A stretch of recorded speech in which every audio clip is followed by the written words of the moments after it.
miembros, sí, el doctor Recaros. Doctora Tello, la Junta Nacional de Justicia va a tener una labor muy complicada al comienzo, por lo menos un par de años, porque tiene que revisar todos los nombramientos hechos, las ratificaciones, los procesos disciplinarios que hizo el Consejo Nacional de Magistratura, pero además tiene un trabajo embalsado de ratificaciones que tiene que hacer, procesos disciplinarios con pedido de institución que están amontonándose en la Junta Nacional de Justicia. Es decir, durante por lo menos 2 años va a tener que trabajar a full time, ¿no? Con una labor titánica. Sin embargo, aparentemente usted cesaría a los 8 meses de ser nombrada, si es que se la nombra, por el límite de edad que establece la ley, ¿no? Entonces, salvo que Reniegue esté equivocado en cuanto a su edad. Entonces, ¿usted cree que en 8 meses de labor podría usted cumplir las labores que la ley le asigna a la Junta? ¿Y no cree usted más bien que sería inconveniente un cambio de miembro de la Junta a medio proceso? Señor, la interpretación que yo he hecho de la norma es otra, ¿no? Yo tengo entendido que esa es la edad para postular, no para cesar. Salvo, esa es la opinión y la interpretación y la consulta que yo hice. Entonces, según su criterio, usted sí estaría a los 5 años. Sí, es la consulta que yo también hice, señor, porque no fui ajena, esa preocupación no me fue ajena. Yo asumo este reto con responsabilidad, entonces lo hice. Bien, gracias, doctor. Aquí en la comisión especial. Un gusto tenerla en la comisión especial, sobre todo conociendo su trayectoria. De llegar usted a ser miembro de la Junta Nacional de Justicia, con toda la experiencia vivida que usted tiene, ¿qué medidas tomaría en términos inmediatos, concretos, al asumir el cargo? Señor, acá le hago una precisión, no dentro de los siguientes 8 meses, sino considerando que usted cumple el requisito para postular, que es tener entre 45 años y 75, y una vez electa, pues la ley no dice que tiene usted que cesar en un tiempo determinado, sino al concluir su mandato. Entonces, ¿qué medidas tomaría?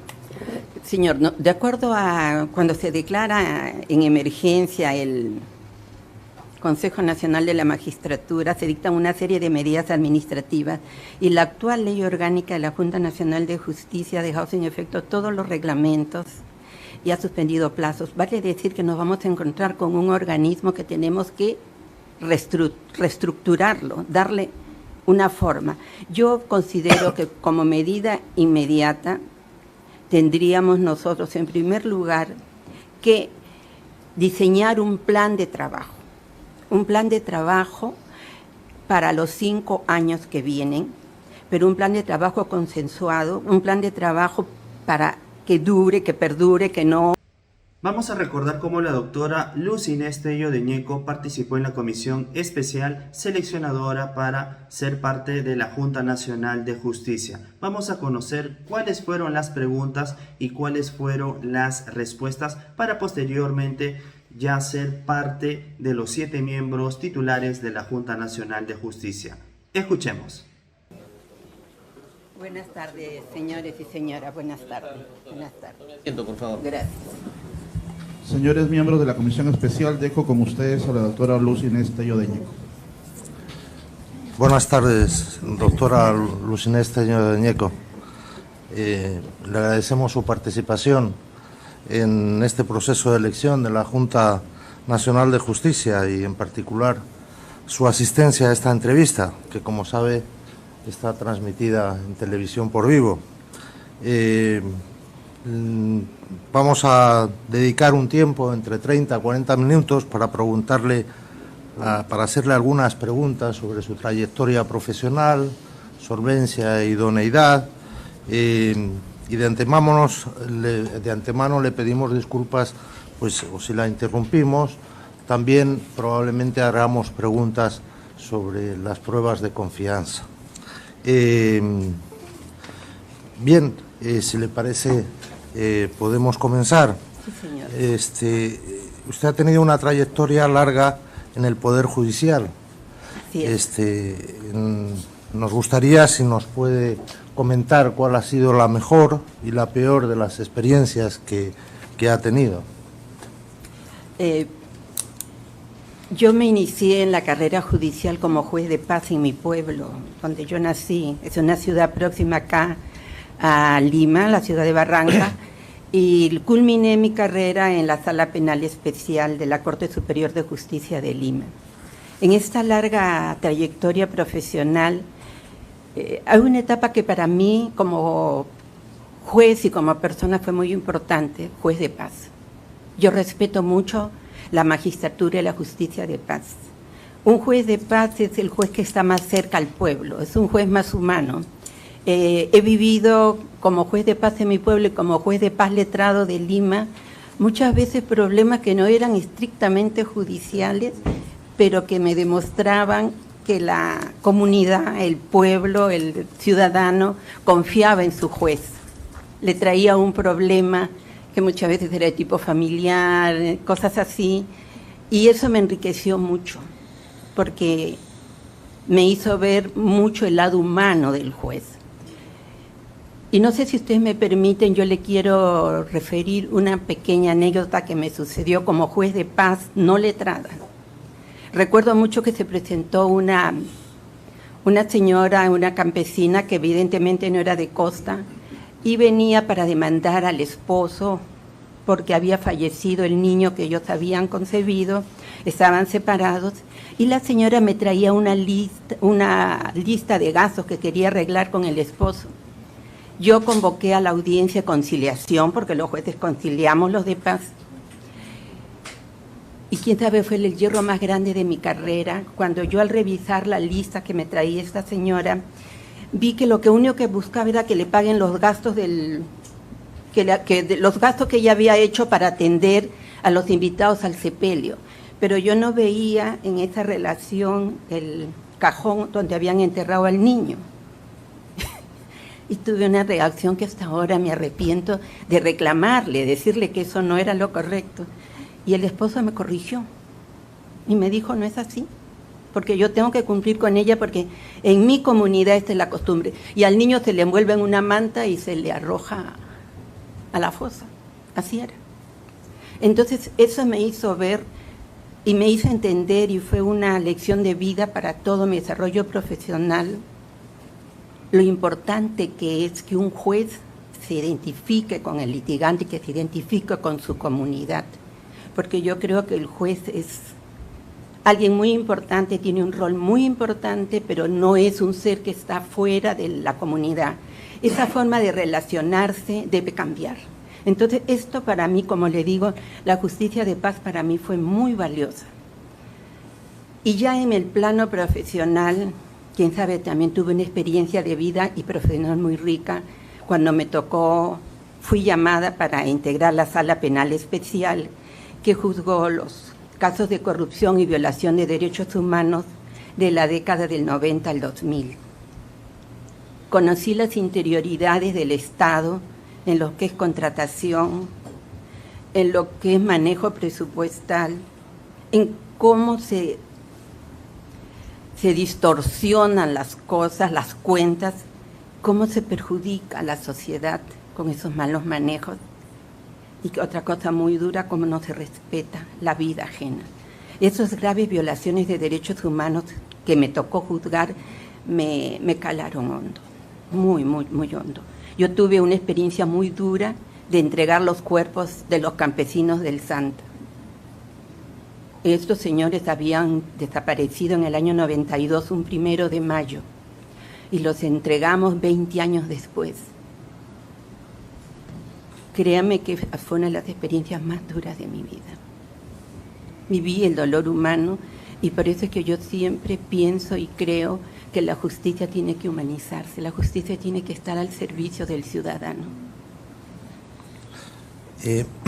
Usted también formó parte en un momento de su carrera de la Comisión de Investigación para una propuesta de bases para un diseño del Poder Judicial. Y de esta comisión ¿Cuál es la mejor y peor experiencia que ha tenido? O si pudieron, pues, no solo aportar, sino poner en efecto alguna de los temas que hubiesen tratado. Fue una comisión cuando estuvo este consejo transitorio cuando el consejo transitorio del Consejo Ejecutivo, realmente lo que más me marcó, y disculpe, se lo digo, fue cuando quisimos levantar información, no encontramos data confiable. Y es una cosa que me causó preocupación y yo no creo que la comisión aportó mucho desde este punto de vista, que es donde yo trabajé. Y bien, como ya han comentado hace un rato, usted ha llegado hasta este punto, que es la parte final de este concurso, pues, para la Junta Nacional de Justicia. ¿Y cuáles son las motivaciones principales por las que postula? Sin que peque de petulancia, pero yo creo que puedo ser útil en este cambio. He vivido 40 años en el sistema de justicia y después de salir me he dedicado un poco a la investigación y vengo también de una universidad nacional. Creo que estoy en condiciones de aportar todo lo que he vivido, todo lo que he aprendido, todo lo que he conocido para tratar de mejorar de este momento tan duro que estamos viviendo de transición entre el Consejo Nacional de la Magistratura y la Junta Nacional de Justicia. Sí, ¿cuál piensa que podría ser su contribución más importante, teniendo en cuenta también, pues, en consideración el límite que señala la ley orgánica, el límite de edad que señala la ley orgánica? Bueno, mi contribución, señor, está dado por el hecho de que creo tener alguna referencia, algún conocimiento que puede contribuir a la selección de un buen juez, ¿no? Lamentablemente, el Poder Judicial, o el sistema de justicia, porque todos formamos parte de un gran sistema, no ha respondido a las expectativas ciudadanas. Y yo creo que tenemos que dar ese gran salto del juez mediocre al juez bueno, el fiscal mediocre al fiscal bueno, aquel que, si bien es competente, tiene capacidades que puede explotar y no asumir como bueno aquello que se presenta o aceptar las cosas como se presentan. Ese es el gran cambio, y en el Poder Judicial y en el Ministerio Público hay mucha gente buena. La conocemos, sabemos de que hay gente que se dedica y pone todo su empeño en hacer bien su labor, pero también por otro lado tenemos la falta de recursos, porque puede haber muy buena voluntad, mucho deseo de trabajo, pero muchas veces uno se choca contra la falta de recursos, de personal, de peritos, etcétera, hasta de ambientes, porque la infraestructura no se adecúa a las demandas que tienen las salas para juzgar, y eso lo hemos vivido en carne propia. Entonces yo creo que desde ese punto de vista, con esa experiencia de vida y esta experiencia profesional que traigo, yo creo que puedo más o menos contribuir, no más o menos, creo que puedo contribuir en ello, porque yo creo que a un juez se le conoce en su expediente, en su trayectoria de vida. Y bueno, alguna experiencia traigo, como he trabajado en el área civil, porque comencé allí, mis estudios de posgrado se han orientado a la materia constitucional, que obviamente abarca todo lo que es la función jurisdiccional, ¿no? Sí, ciertamente, mirando su currículum vitae, usted ha llevado muchos cursos y programas a lo largo de este periodo que ha trabajado en el Poder Judicial. Uno de ellos que me llamó mucho la atención fue el diseño de políticas públicas para enfrentar el delito en democracia. Me gustaría saber, pues, cómo esos conocimientos adquiridos, pues, los ha podido implementar en su trabajo cotidiano. En mi trabajo, señor, cuando nosotros pasamos a integrar la Sala Penal Especial de la Corte Superior de Justicia de Lima, que se encargó del juzgamiento de los casos del decenio del 90 al 2000, nos encontramos que el código, nosotros trabajamos con código de procedimientos penales, no respondía a la realidad. Encontramos muchas barreras, en el Poder Judicial hay algo que en un informe que hizo la Defensoría del Pueblo en la época, la doctora Merino, se llamó la cultura judicial, ciertos costumbres, ciertos usos que se habían establecido. Entonces fue necesario, a partir de una interpretación de la norma, justamente en democracia, teniendo como límite, el límite de un juez es el respeto a los derechos fundamentales. Entonces, teniendo como límite esos derechos y respetando nuestro sistema democrático, poder darle cierto contenido o cambio, modificar la interpretación de ciertas normas para poder enfrentar estos juicios que iniciábamos y que afectaban gravemente al Estado peruano, porque finalmente la gran víctima de esto eran los ciudadanos, que se vieron perjudicados con toda esta corrupción que afectó y que impidió que el Estado llegara a ellos con los servicios que necesita. Sí. Voy a dejar a alguno de los miembros, sí, el doctor Recaros. Doctora Tello, la Junta Nacional de Justicia va a tener una labor muy complicada al comienzo, por lo menos un par de años, porque tiene que revisar todos los nombramientos hechos, las ratificaciones, los procesos disciplinarios que hizo el Consejo Nacional de Magistratura, pero además tiene un trabajo embalsado de ratificaciones que tiene que hacer, procesos disciplinarios con pedido de institución que están amontonándose en la Junta Nacional de Justicia. Es decir, durante por lo menos 2 años va a tener que trabajar a full time, ¿no? Con una labor titánica. Sin embargo, aparentemente usted cesaría a los 8 meses de ser nombrada, si es que se la nombra, por el límite de edad que establece la ley, ¿no? Entonces, salvo que reniegue esté equivocado en cuanto a su edad. Entonces, ¿usted cree que en 8 meses de labor podría usted cumplir las labores que la ley le asigna a la Junta? ¿Y no cree usted más bien que sería inconveniente un cambio de miembro de la Junta a medio proceso? Señor, la interpretación que yo he hecho de la norma es otra, ¿no? Yo tengo entendido que esa es la edad para postular, no para cesar. Salvo, esa es la opinión y la interpretación y la consulta que yo hice. Entonces, según su criterio, usted sí estaría a los 5 años. Sí, es la consulta que yo también hice, señor, porque no fui ajena, esa preocupación no me fue ajena. Yo asumo ese reto con responsabilidad, entonces lo hice. Bien, gracias, doctor. Sí, yo quería un par de preguntas más. Usted ha sido miembro de tribunales colegiados. Sí. Y la pregunta es, ¿ha tenido dificultades con otros miembros a la hora de llegar a algún acuerdo? ¿Recuerda algún caso concreto? ¿Cómo lo afrontó? ¿Cómo se resolvió?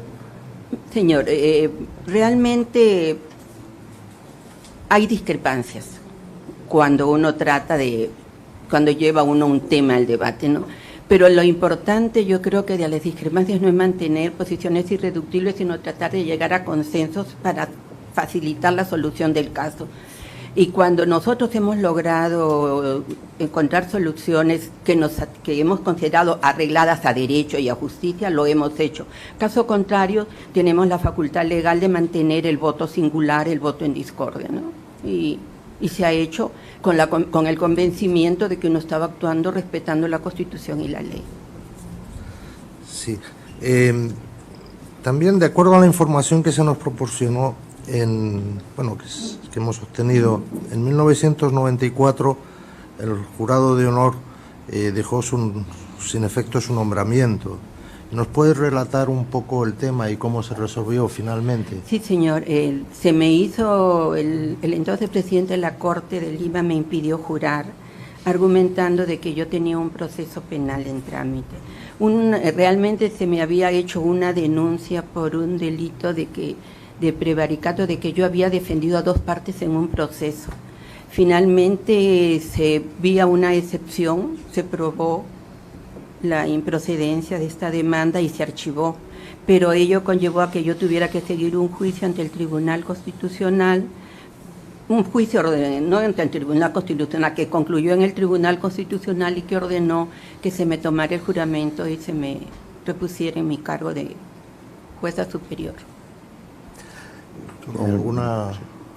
En este proceso que dice usted que terminó bien una excepción, ¿qué tipo de excepción fue? En ese tiempo era de improcedencia de acción, señor, porque no se daba esa situación que se había planteado. Ah, no fue prescripción. No. Gracias, doctor. Sí. Sí. Sí. Sí, buenas tardes. Buenas tardes, señor. Un gusto tenerla aquí en la comisión especial. Un gusto tenerla en la comisión especial, sobre todo conociendo su trayectoria. De llegar usted a ser miembro de la Junta Nacional de Justicia, con toda la experiencia vivida que usted tiene, ¿qué medidas tomaría en términos inmediatos, concretos, al asumir el cargo? Señor, Acá le hago una precisión, no dentro de los siguientes 8 meses, sino considerando que usted cumple el requisito para postular, que es tener entre 45 años y 75, y una vez electa, pues la ley no dice que tiene usted que cesar en un tiempo determinado, sino al concluir su mandato. Entonces no se construye usted a los 8 meses, sino en forma incondicionada un tiempo, pero sí urgente. ¿Qué medidas tomaría? señor, de acuerdo a cuando se declara en emergencia el Consejo Nacional de la Magistratura, se dictan una serie de medidas administrativas y la actual ley orgánica de la Junta Nacional de Justicia ha dejado sin efecto todos los reglamentos y ha suspendido plazos. Vale decir que nos vamos a encontrar con un organismo que tenemos que reestructurarlo, darle una forma. Yo considero que como medida inmediata tendríamos nosotros, en primer lugar, que diseñar un plan de trabajo para los 5 años que vienen, pero un plan de trabajo consensuado, un plan de trabajo para que dure, que perdure, que no nos veamos en esa situación de que estamos cambiando a cada momento. Luego formar comisiones para elaborar reglamentos.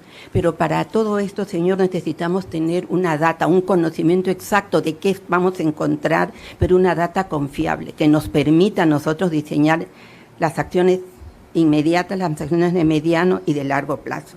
Yo diseñaría una Junta Nacional de Justicia que responda a los 3 lineamientos transversales del Plan Nacional de Modernización de la Gestión Pública: gobierno transparente, gobierno electrónico y intercomunicación con los otros entes, porque la Junta Nacional de Justicia, si bien es cierto que va a dotar de un elemento esencial para el cambio, que es ese buen juez, no el juez mediocre, ese buen juez, la Junta Nacional de Justicia tiene que conversar con todos los otros órganos que forman parte del sistema, porque este trabajo tiene que ser un trabajo articulado. Entonces tenemos por un lado ese trabajo, pero como medida inmediata tenemos una acción urgente, señor, es nombrar las autoridades que se desempeñan los órganos de control, tanto el Ministerio Público como el Poder Judicial, porque es urgente conocer y es urgente que se establezcan los lineamientos de control. No porque me encuentre frente a ustedes, sino yo creo que este modelo de concurso que se ha diseñado para este momento es un modelo a seguir. Quién sabe pueda perfeccionarse, porque toda obra humana es perfeccionable. Pero nosotros podríamos tomar esto y, por ejemplo, abocarnos. Yo creo, señor, que las leyes pueden tener defectos, pueden tener deficiencias que se pueden corregir, pero el juez, el magistrado, quien la usa, tiene que dotarle de contenido, señor, y solucionar los problemas, y tenemos que salir adelante. Nosotros creo que como Estado nos debemos al ciudadano. Esa es la visión de Estado moderno, de gestión moderna, al servicio del ciudadano, sujetos a control, rendir cuentas y que se nos vea. Recuperemos la confianza. Tengo la experiencia de cuando integré esta sala que se denominó anticorrupción, que no era el nombre exacto, Pero, señor, nosotros recibíamos mucho apoyo de la ciudadanía. ¿Por qué? Porque era un trabajo limpio, un trabajo transparente. Yo creo que el compromiso es ese, que este órgano constitucional recupere el lugar que le corresponde, porque yo creo que quienes deben ocupar estos cargos tienen que ser conscientes de la gran responsabilidad que asumen. No se asume un cargo para servirse, se asume un cargo público y de esta envergadura para servir. Estamos al servicio del ciudadano. En esa línea, teniendo en cuenta la experiencia que usted ha tenido en el tema de el juzgamiento de casos de corrupción y teniendo en cuenta que todos estamos empeñados en luchar contra la corrupción, pero yo acoto luchar constitucionalizadamente, es decir, en el marco de la Constitución, en el marco de los parámetros constitucionales, respetando principios, valores, derechos y sin avasallar, sin atropellar. ¿Cómo ve usted, a la luz de su experiencia, el problema actual? Porque creo que más allá de consideraciones de uno u otro tipo, todos coincidimos en que hay un problema de corrupción, eso es evidente. Pero a la luz de su experiencia, ¿cómo evitamos que esta situación continúe? ¿Cómo superamos esta situación? Teniendo en cuenta lo siguiente, algunos sostienen que hay que hacer cambios normativos, otros dicen no se trata de un problema normativo, se trata de un problema fáctico y humano. Necesitamos las personas más valiosas e importantes en la administración de justicia, y no es un problema de cambio de leyes, es un problema de cambio de mentalidad, es un problema de reevaluar el rol del juez y del fiscal, rescatarlo a nivel de principio y de valor. Entonces hay toda una polémica, y algunos dicen, bueno, hay que sobreregular, algunos dicen sobreregulemos y ya estamos entrando pues a un nivel de criminalización y penalización de todas las conductas. Y algunos dicen eso no puede ser, el problema es humano. Por más que regulemos, si es que no hay personas honestas, verán cómo violan la ley y el fenómeno se va a repetir a la larga. A la luz de su experiencia, porque es muy importante que usted se haya desempeñado como jueza anticorrupción en un nivel ya digamos, de instancia superior. ¿Qué hay que hacer para enfrentar este problema? Señor, yo me decanto por lo segundo. Yo no creo que sea cuestión de leyes, es cuestión de hombres, de personas.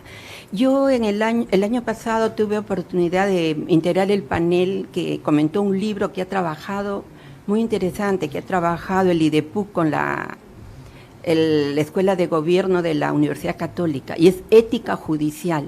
Y en el libro se había trabajado fundamentalmente entrevistando jueces de Lima, jueces de Ica, jueces de algunos otros distritos judiciales, para ver cómo entendían ellos la ética judicial, cómo se ubicaban ellos dentro de este problema, ¿no?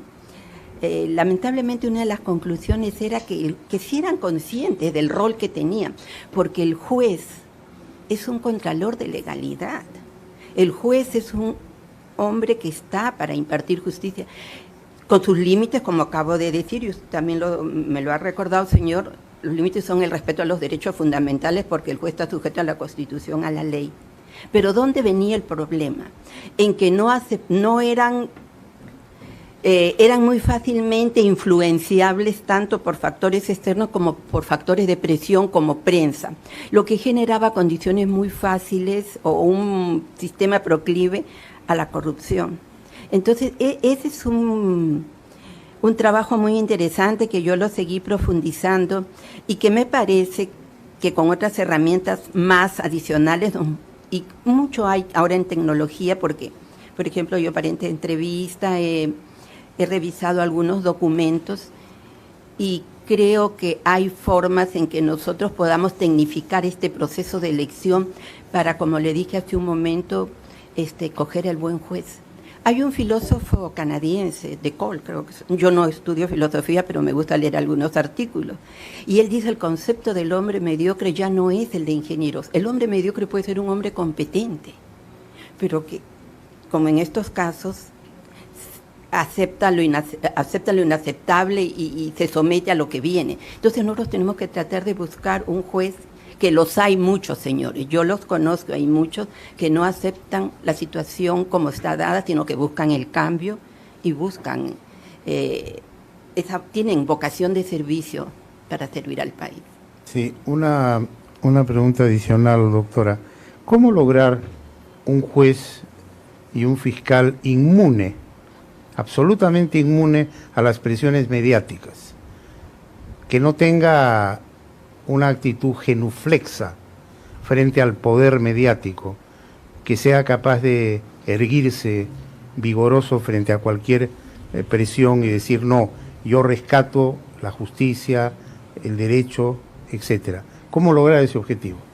Ese objetivo, señor, por experiencia le digo, cuando uno tiene la convicción de que está actuando bien, hay que el juez por eso tiene que ser un juez con mucha fortaleza y tiene que tener la convicción de que su razonamiento, su decisión es la justa.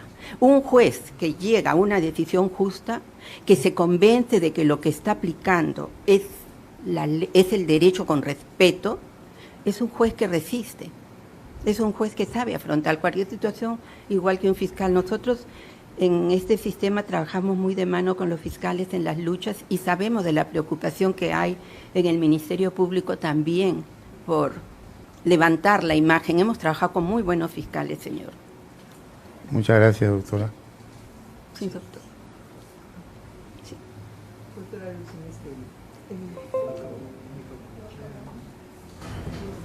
Doctora, muy buenas tardes. Buenas tardes. Coincido con lo expresado en mesa. Efectivamente, mejorar el sistema de administración de justicia creo que no pasa por solamente cambios normativos. Algunos cambios habrá que hacer, pero no pasa por cambiar el recurso humano, el hombre. Porque al fin y al cabo la ley es muerta, es letra muerta. Quien le da vida es el operador jurídico, ¿no es cierto? Entonces, usted ha mencionado que ha integrado salas de corrupción, tiene una larga trayectoria. Yo quisiera que brevemente me dé 3 a 4 logros significativos en su carrera que hayan permitido, se haya visibilizado que ha habido un cambio en la mejora de justicia.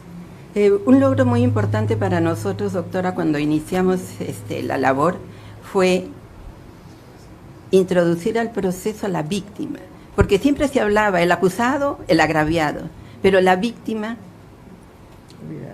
olvidada, y eso era la que generalmente recaen los efectos del delito. Luego, doctora, comenzamos a trabajar la forma de cómo evitar estas transferencias en cadena para evitar los embargos y la disposición de bienes. Luego, señora, comenzamos a trabajar mucho con los peritajes. Los peritajes y hicimos 1001 esfuerzos. Después trabajamos también en el tema, en el caso de derechos humanos, esa concepción del desaparecido, ¿no? Porque nos decían ya, no hay cuerpo, no hay muerto, no hay nada, pero había un desaparecido y había que seguir la búsqueda, y eso vino con todo un cambio recogiendo las sentencias de la Corte Interamericana, con el derecho a la verdad, el derecho a saber qué pasó, y la victimización de la familia que había como agraviada. Sí.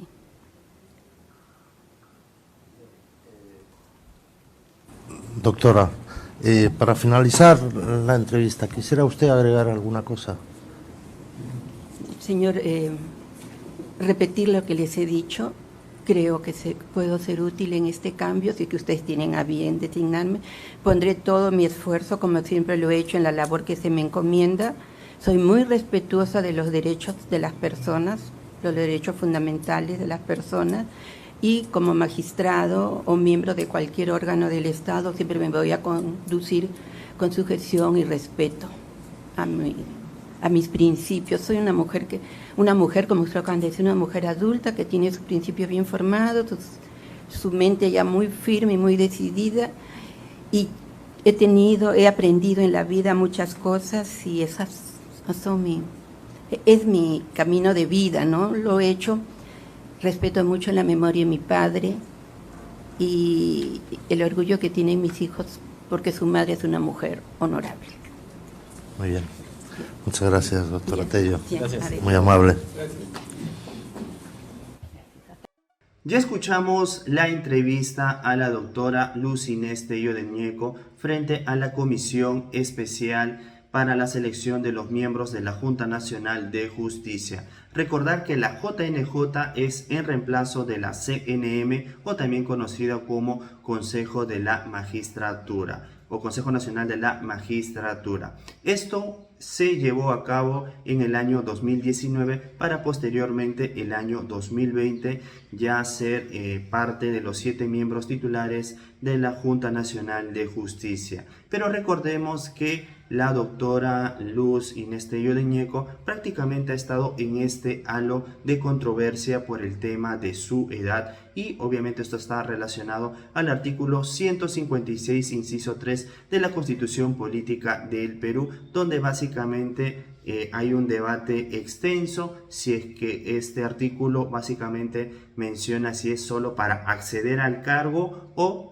ni bien cumplen los 75 años para poder ya retirarse de ser parte de la Junta Nacional de Justicia. Recordemos que cuando la doctora ya fue parte de esta Junta Nacional de Justicia, prácticamente solo le faltaban muy pocos meses, 8 más menos meses, para poder cumplir los 75 años de edad. Y justamente ese tema se habló en esta entrevista. A todas luces se dejó entender que debería cumplir hasta 5 años que está previsto por la norma, es decir, desde el año 2020 hasta el año 2025, y no solo los 8 meses, porque básicamente sería una entrevista para un trabajo muy corto, cuando obviamente se necesita por 5 años. Recordemos que los miembros de la JNJ juramentaron el 6 de enero del año 2020 y culmina su mandato el 5 de enero del año 2025.